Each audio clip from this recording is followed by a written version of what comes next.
Okay, stop scrolling. You're gonna wanna see this.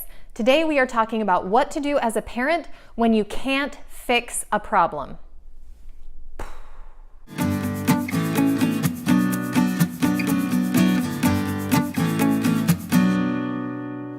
So many times I find myself in a situation where I can't fix the problem at hand. I can't do anything to make it better. I can't do anything to make it go away, but I managed to find a way to make things 10 times worse.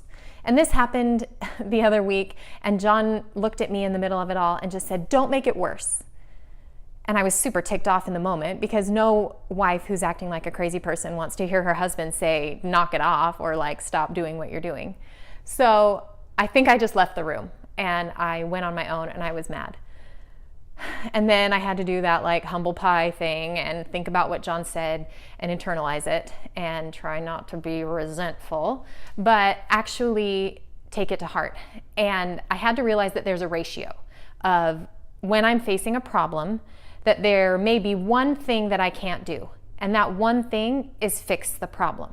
It's the one thing I want to do. It's the ideal thing that I would like to happen, but it's not gonna happen. So that's the one thing I can't do. But there are 1,000 things that I can do to make the situation worse. I can yell, I can get anxious, I can get depressed, I can go eat my feelings, I can yell at my husband, I can take it out on someone else, I can withdraw, I can become overbearing and bark out orders at my children. And there's so many things, that list goes on and on and on, that you can do to make the situation worse. And so if you find yourself facing a problem and there's no way that you can see in the moment to fix it, that's a really vulnerable place because you feel like you're floundering and you're treading water. And as a parent, we want to help our kids.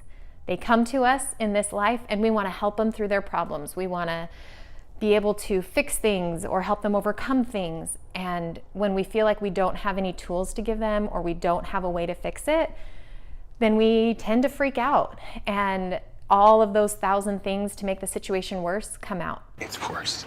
It's so much worse. So something that I've been working on lately is when I'm facing a problem that I can't fix, instead of dwelling on that and focusing on how frustrated I am that I can't fix it, I've started to focus on not making it worse. If I can actively choose not to do those things that are making the situation worse, yelling at my kids, getting frustrated, and all of those things that I listed, if I can actively not do those, that gives me something to work on. That gives me something to do. And it may not make the problem better, it may not fix it, but it keeps it at a baseline instead of letting things tank even further and making the situation worse.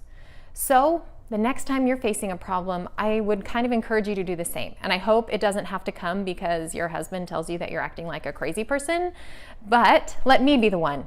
Don't make it worse. Don't be a crazy person.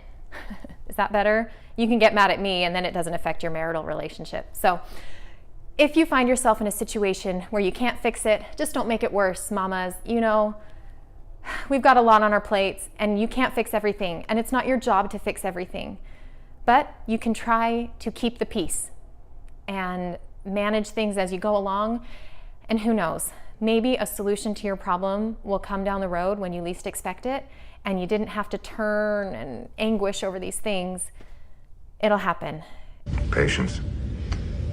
Patience.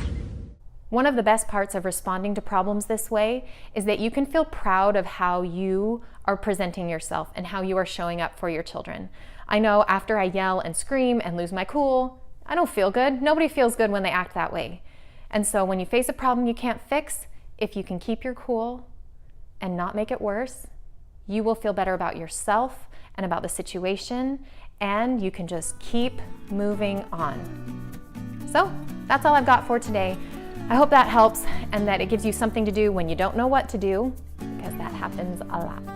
Anyway, thanks for watching. I'll see you soon.